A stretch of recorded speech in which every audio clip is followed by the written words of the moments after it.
Hey, welcome to my channel. Let's talk today about supernatural power of ancient sages. India, the land of mysticism, has always had people with amazing supernatural powers. They are the very people who had powers to levitate, be invisible, reduce their body to the size of an atom, fulfill whatever they desired, walked above water without getting wet, etc. They could practically do anything but chose to ignore their powers and even renounce them. Be it the past or the present, these supernatural people of India, called siddhas, never bothered to openly publicize their powers. Unlike the fictional superheroes, these real superheroes of India never bothered to change the world, though they could have. Why is that? History of the world is stuffed with people who were power crazy, be it through politics or by conquest, holding key positions, acquiring more and more wealth, land, etc. However, in India, some wise people researched into the very source of power and systematically studied them. During their practices of attaining the ultimate truth, they attained supernatural powers like bilocation, clairvoyance, levitation, changing the size of the body, materialization, having access to memories from past lives, etc. They declared that these powers can be accessed within oneself rather than outside. Today we know about these supernatural powers, siddhas, mainly from ancient literary sources, eyewitness accounts and mystical masters. Literary sources for siddhas. The fact that power can be systematically studied and attained with proper guidance was first expounded in India some 2500 years ago by sage Patanjali's Yoga Sutras. However, that was not the main purpose of his text. The Yoga Sutras are about mastering the mind and attaining ultimate freedom. However, there is a complete chapter, Chapter 3, dedicated to the powers, siddhas, one can attain by practicing yogis. Siddhas literally means accomplishment or attainment. For example, take the power of levitation that is mentioned in the Yoga Sutras. This power of levitation, or lagima, lightness, in Sanskrit, is one of the many siddhas, spiritual powers, described in Book 3, Vibhuti-pada, of the Yoga Sutras. The sage Patanjali says in Chapter 3, verse 40 that Adana Jali, Jalakpanka Kantakatis Vasanga Utkrantis Ka, which translates, by mastery over the Udana, nerve current, that is the upward vital air, one accomplishes levitation, utkranti, over water, swamps, thorns, etc. Some gurus who were also siddhas, one who is siddhas, were able to levitate, fly through air, etc. The mystical traditions of India has a history of levitation. It is also said that those who progress on the spiritual path, levitation comes naturally. The famous book Autobiography of a Yogi has many accounts of yogis who used to levitate in the course of their meditation.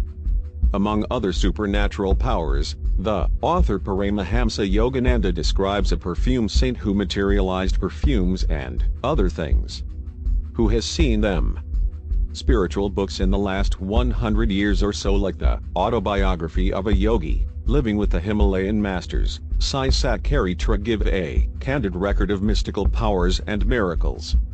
Numerous mystics like Sant Naneshwar, Sri Akalkat Maharao, Neem Karoli Baba, Mahavatar Baba, Swami Rama, the Savite Nayanmar, saints of South India, Sri Raghavendra, Swami Nityananda of Ganesh Puri, Shirdi Sai Baba, Changdev, Satya Sai Baba, and many others have demonstrated these powers. Mind-boggling, supernatural powers. There are also many other ancient Indian texts that talk about these powers on what are called siddhas. In the Bhagavad Purana, the 5 siddhas are mentioned. They are knowing the past, present and future, tolerance of heat, cold, etc., knowing the minds of others and so on, checking the influence of fire, sun, water, poison, and so on, and even remaining unconquered by others. Some other minor siddhas mentioned are being undisturbed by hunger, thirst, and other bodily disturbances, hearing things far away, seeing things far away, moving the body wherever thought goes, assuming any desired form, entering the bodies of others, leaving the mortal coils when desired, accomplishment of one's will, orders or commands being unobstructed. Powerful, but they don't show it. Why? Masters say that these superhumans don't display their powers except for the welfare of people. Says Paramahansa Yogananda, many come expecting miracles, but those who have realized God never show their powers unless God directs them to. People don't see that in that complete humility lies the greatest miracle. If I were to perform miracles in public, I could attract crowds of followers. But that isn't the way God wants it. Rejecting the siddhas, the Rishi Vashishta advises to Lord Rama in the Yoga Vashishta that those whose wisdom is not pure, but desire psychic powers are slaves of the world. The higher psychic powers are developed through mantras, postures, mudras, etc., but the true truth seekers does not seek or need the higher psychic powers. The truth seeker will ever try to attain the true vision of the Atma. The wise one always tries to rest in wisdom but never goes in quest of psychic powers, levitation, etc. Desire for worldly things or possessions are mere illusion. Desire for psychic powers tends to bondage. For that reason it will never appeal to the truth seeker. Another oft-quoted anecdote in the life of Sri Ramakrishna Parahamsa illustrates the futility of occult powers. Once a famous yogi went to Ramakrishna, who was sitting on the bank of the Ganga. He said, "Ramakrishna, what are you doing sitting here? Let us go for a walk over the Ganga." Ramakrishna asked him, "How many years did it take for you to walk on water?" He said, 18 years practicing in the Himalayas, hard work, fasting, yoga postures, etc. Now I have this power to walk on the water. Can't you walk on the water?" Ramakrishna said, "I am not so foolish. When I want to go to the other bank I give the ferryman only 2 small coins, and that's enough. Your 18 years are worth just 2 coins. Since these occult powers are considered a distraction in the path of enlightenment, the masters of the East have never bothered to propagate them. The siddhas are not considered a goal, but just a side effect, hence ignored.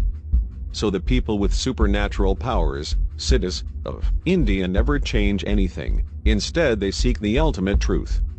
Did you like the video? Then please hit the like button. Got something to say? Leave a comment below. If you enjoyed this video and think that others might as well, please consider sharing if you really want. Show quoted text.